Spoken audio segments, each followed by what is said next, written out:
Peuple togolais, recevez mes salutations les plus distinguées. Mon message va à l'endroit des chefs traditionnels, chefs du canton, chefs du village, chefs du quartier, gardiens des us et coutumes. Je tiens vivement à vous adresser ce message avant de mettre en place mon gouvernement qui travaillera d'arrache-pied pour conduire cette transition qui amènera les Togolais à nouveau aux urnes. Personne ne pourra leur supprimer ce droit de voter. En tant que chef traditionnel, écoutez-moi très bien. J'espère que ce qui fait la valeur de votre trône est la justice et la vérité. J'aimerais passer par ce canal pour vous rappeler que chacune de votre localité que vous gouvernez constitue le Togo en miniature.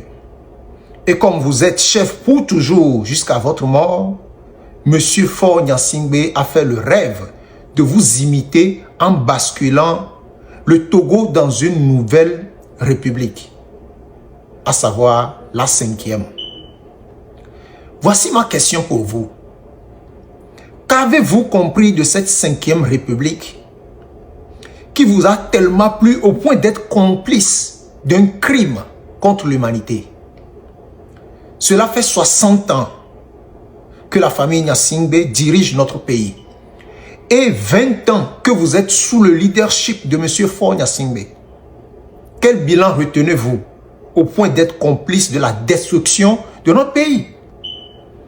J'ai eu à visiter la chefferie de bon nombre d'entre vous. La plupart de vos chefferies, excusez-moi le terme, ressemblent à des endroits où on élève des cochons. Ceux qui ont un peu amélioré pour eux l'ont fait en vendant l'héritage familial. Faure vend les biens du Togo et vous vendez les biens de vos villages. Quelle ressemblance!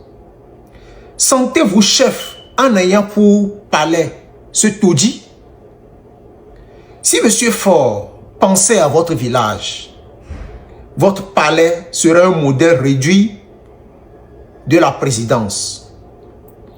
Vous êtes réduit à des sous-hommes, tremblant chaque fois en présence de celui qui travaille pour vous, à savoir Faure. Je comprends par là que vous avez perdu votre identité. Ou peut-être que vous ne connaissez pas vos droits.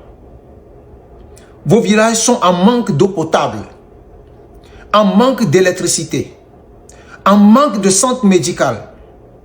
Vous manquez de tout et de rien. Et parmi les 700 000 personnes affamées à qui le régime a distribué les miettes, la plupart sont directement liées à vos villages. Je vous interpelle à changer le plus tôt possible avant que l'histoire ne grave vos idioties. Au lieu que vous soyez réduit à un simple agent de renseignement pour ce régime maléfique ou à une silhouette dans les rassemblements pour acclamer M. Faure, on a besoin de vous pour enrichir l'histoire du peuple togolais, pour mettre en place un état de droit où personne ne sera au-dessus des lois de la République. Pour cela, de la même manière que vous avez travaillé dans l'ombre pour faire asseoir ce régime machiavélique, sanguinaire, dictatorial et totalitaire, sortez de l'ombre et travaillez avec cette même énergie pour amener les membres de votre communauté à prendre conscience du danger qui leur guette, eux et la génération à venir, et à se mobiliser autour de tout mouvement qui travaille à l'effondrement de ce régime. L'article 150 de notre Constitution de 1992 vous donne le plein droit d'agir.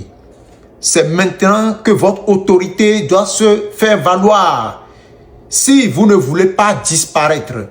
C'est juste un rappel. Si vous ne le savez pas, vous n'existez plus pour M. Faure et son maudit gouvernement. Chef canton, chef du village, chef quartier, un leader ne craint pas la mort. Un leader ne craint pas d'être tué, d'être emprisonné. Vous ne pouvez plus continuer de vendre votre liberté pour votre sécurité. La paix au Togo est un mirage. Levez-vous comme un seul homme pour bâtir notre nation. Vive la République togolaise. Je vous remercie. L'aube d'une révolte morale, quand la tradition doit briser les chaînes de la dictature. Le trône souillé. Dans l'imaginaire collectif togolais, le chef traditionnel est le gardien du temple, l'intercesseur entre les ancêtres et les vivants, le garant de l'harmonie sociale. Pourtant, depuis des décennies, le régime RPTUNIR a entrepris une entreprise de démolition systématique de cette sacralité. Le message du ministre de la Transition arrive comme un électrochoc. Il est temps que les chefs cessent d'être les agents électoraux d'un pouvoir dynastique pour redevenir les pères de la nation. La capture de l'âme, comment le régime a administratisé la tradition. Le drame de la chefferie togolaise réside dans sa dépendance financière et juridique. En transformant le chef de village ou de canton en un auxiliaire de l'administration nommé par décret, le pouvoir de Faure Gnassingbé a instauré un chantage permanent. Le message du ministre est clair sur ce point, la corruption n'est pas seulement financière, véhicules offerts, maigres indemnités, elle est morale. Un chef qui tremble devant un préfet n'est plus un chef, c'est un subalterne. Cette féodalité administrative a permis au régime de quadriller le territoire, utilisant les autorités traditionnelles pour museler les contestations rurales, là où l'opposition a souvent du mal à maintenir une présence permanente. Le chantage à la dignité, l'injonction du ministre. Le ministre de la Transition, dans son adresse, ne se contente pas de critiquer. Il pose une question existentielle.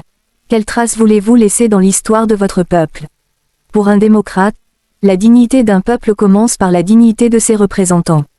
Lorsque les chefs traditionnels sont forcés de participer à des marches de soutien factices ou de dénoncer leurs propres fils qui osent réclamer la démocratie, ils ne servent pas Faure Gnassingbé, ils se suicident socialement. Le message est un appel au sursaut de Notse. En référence à l'histoire mythique de l'exode des Ewe, il s'agit de s'échapper de l'enceinte de la servitude. Les mécanismes de la corruption et l'humiliation de la fonction. Il faut analyser comment cette corruption s'opère au quotidien. Elle passe par l'instrumentalisation des conflits de succession. Le régime intervient pour imposer un candidat acquis à sa cause, même s'il n'a aucune légitimité coutumière. La clochardisation organisée. En maintenant les chefs dans une précarité économique, le pouvoir les rend dépendants des enveloppes distribuées lors des tournées présidentielles. La militarisation de la chefferie. Certains chefs sont devenus des indicateurs, des relais de renseignement pour les services de sécurité, transformant leur palais en annexe de la police politique. Le ministre de la Transition dénonce cette humiliation. Un chef corrompu est un chef qui ne peut plus rendre justice avec équité dans les litiges fonciers ou familiaux, car il doit toujours regarder vers Lomé avant de trancher. Le rôle des chefs dans la transition démocratique. Pourquoi le ministre s'adresse-t-il spécifiquement à eux maintenant? Parce que le Togo est à un tournant. Le changement de constitution imposé en 2024, qui vise à éterniser le clan Gnassingbé au pouvoir, a brisé le dernier contrat social. La transition vers la démocratie a besoin de piliers locaux. Si les chefs se lèvent comme un seul homme pour dire « non », le régime s'écroule en une semaine. Leur silence est le carburant de la dictature, leur parole sera le souffle de la liberté. Le ministre les exhorte à redevenir des remparts. Protéger les militants sur le terrain. Refuser les consignes de vote frauduleuses. Redonner la parole aux assemblées villageoises. Un appel à l'unité transethnique. Le régime a souvent utilisé les chefs pour attiser les divisions ethniques, agitant le spectre de la domination d'un groupe sur un autre. Le message démocrate porté par le ministre de la Transition brise ce tabou. La faim, l'injustice et le manque d'hôpitaux n'ont pas d'ethnie. Les chefs du Nord, du Centre et du Sud subissent la même humiliation de la part d'une petite minorité qui accapare les richesses du pays. Se lever pour sa dignité, c'est comprendre que le chef traditionnel de Dapaon a plus en commun avec celui d'Anéo qu'avec les oligarques de la capitale qui les méprisent. La sanction de l'histoire. Il y a une dimension spirituelle et historique dans cet appel. En Afrique, le nom d'un chef survit à travers les générations. Comment l'histoire retiendra-t-elle les chefs de l'ère fort? comme ceux qui ont vendu la terre des ancêtres pour quelques billets de banque, ou comme ceux qui ont aidé le peuple à franchir la mer Rouge de la dictature. Le ministre prévient, la transition est en marche. Elle se fera avec les chefs, ou malgré eux. Ceux qui s'obstinent à servir le bourreau finiront dans les poubelles de l'histoire, désavoués par leur propre descendance. Conclusion. Le choix de la Blodée. Le message est une sommation patriotique. Il ne s'agit pas de demander aux chefs de devenir des politiciens, mais de redevenir des hommes libres. En tant que journalistes, nous continuerons de documenter ces abus, mais nous serons aussi les premiers à saluer le courage du premier chef de canton qui rendra son insigne de la honte, pour rejoindre les rangs du peuple. La dignité ne s'achète pas, elle se reconquiert par le refus. Chef traditionnel du Togo, écoutez la voix de la transition, écoutez les pleurs de vos populations, et surtout, écoutez le silence de vos ancêtres qui réclament justice. Le temps de la peur est terminé, celui de l'honneur doit commencer.